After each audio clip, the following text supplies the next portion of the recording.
Hello, it's Mike from VizAcademy. One of my students recently had a little bit of a problem with putting out a lot of spotlights in her scene.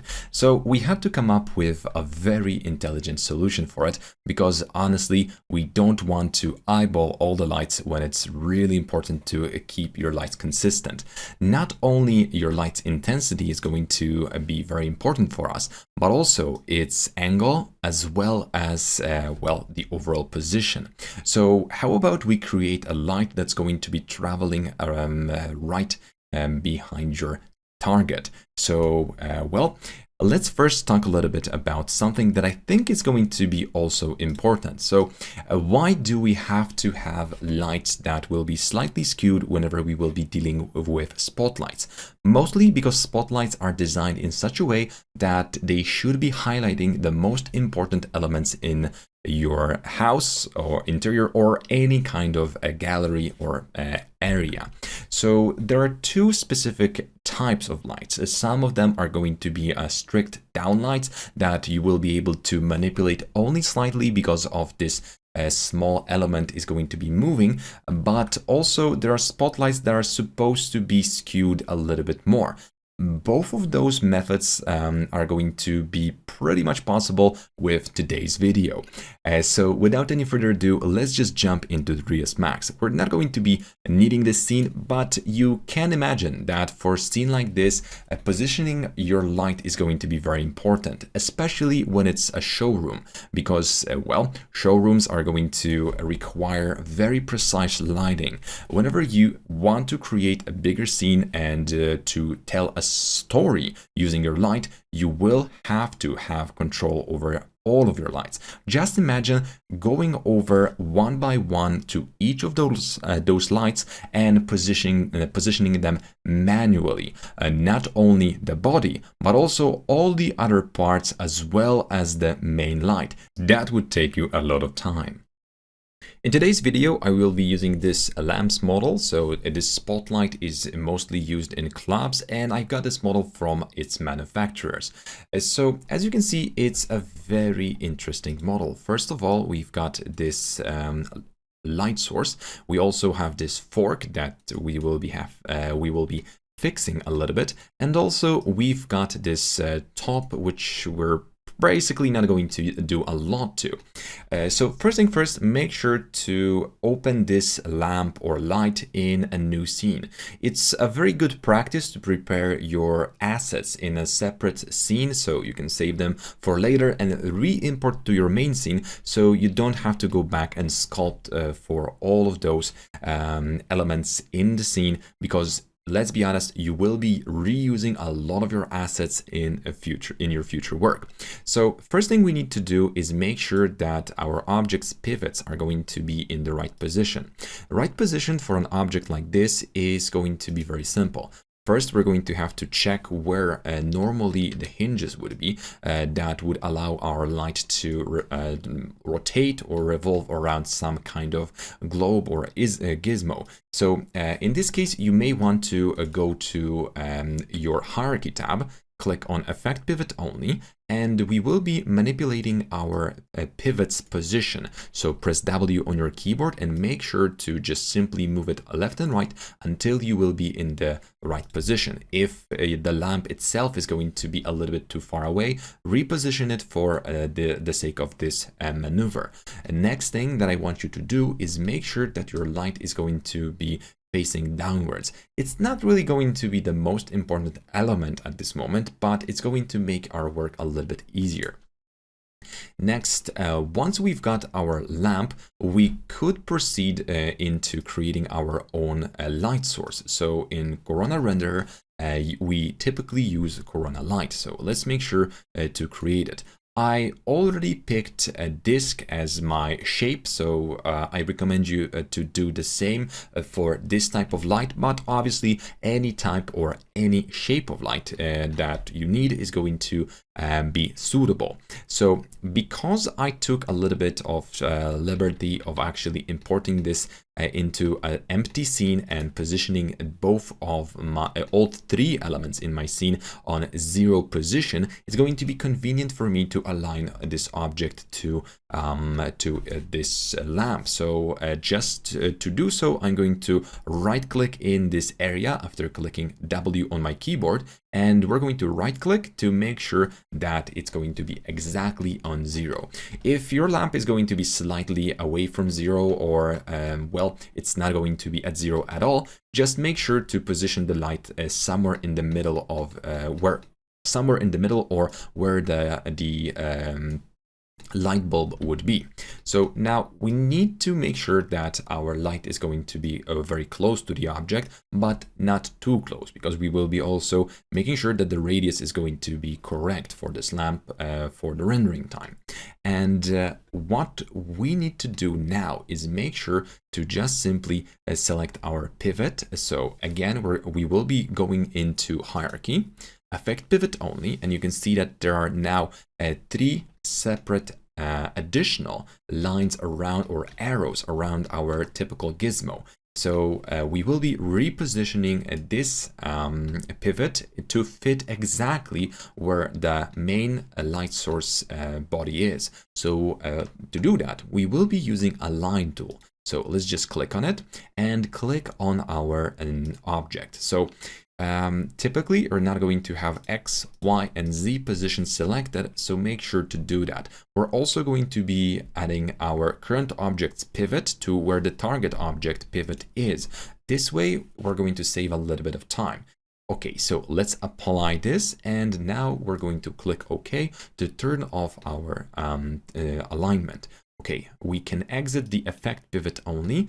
And if we now rotate our light, you're going to see that it's revolving around the point where we left the pivot.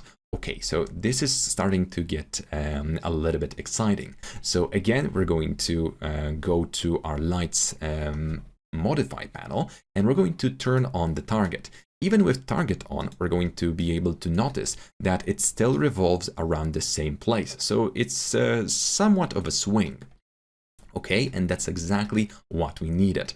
So now we're going to simply select our main body, go to link, and so select and link. We're going to link our main body to our light. So thanks to the fact that both objects pivots are exactly in the same position, whenever we use our lamps whenever we manipulate the position of our light target, the lamp is going to follow. And this is pretty nice, but well, it pretty much ends being nice once we start swinging it left and right. So to well, avoid it, we're going to also connect this to our fork. So it's basically going to be a little bit other way around, because we will be connecting our fork to our main body. Make sure that both your light and your main lamp are going to be in their resting position, so don't manipulate them yet.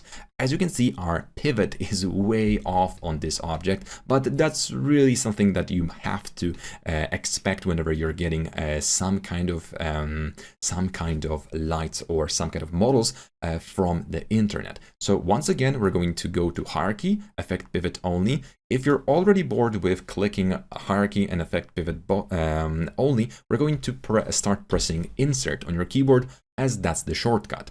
So again, we can go for align, click on our lamp. Yes, we have to align this pivot also to the lamp. Not exactly for any reason other than our Z position. This will allow us to well, make this object rotate in such a way that it's not going to look weird compared to our main body. Okay, so now since we've got this object selected, we're just going to link it to our lamp, and now we're going to be able to move all of those objects around. But again, it's not really working out. So why it didn't work out? That's because we still need to put some limits on what kind of movement this object is going to be inheriting from our main lamp. So in this case, we're going to jump from the pivot in hierarchy to link info. And you can see that we've got this inherit options. So we don't want this object to start rotating on our x-axis, so we're just going to turn it off. Same goes for the y-axis, because we're not going to be rotating it this way. So we're just going to click on y as well.